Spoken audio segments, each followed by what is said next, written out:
Il paraît qu'une faute avouée est à moitié pardonnée. C'est un jeune novice qui arrive au monastère.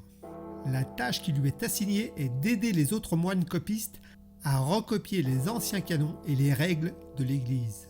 Le moinillon très assidu remarque que ces moines effectuent leur travail à partir de copies et non des manuscrits originaux.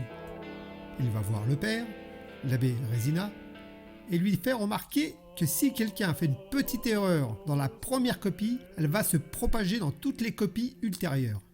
L'abbé Résina lui répond « Cela fait des siècles que nous procédons ainsi, que nous copions à partir de la copie précédente. Mais ta remarque est très pertinente, jeune moinillon. J'irai vérifier moi-même les originaux dès demain. » Le lendemain matin, l'abbé Résina se munit d'une bougie et descend dans les profondeurs du sous-sol du monastère. Au bout d'un long couloir, il y a une cave voûtée, où sont précieusement conservés les manuscrits et parchemins originaux.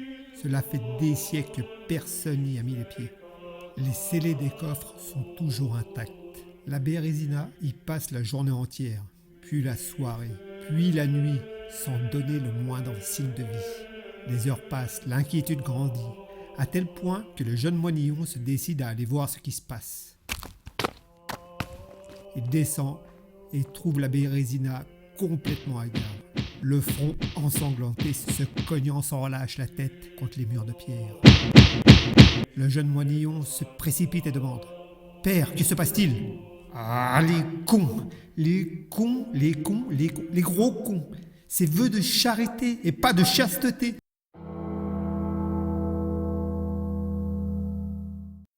Merci d'avoir passé du temps en ma compagnie. N'hésitez pas à liker et à vous abonner. Et à bientôt pour de nouvelles aventures.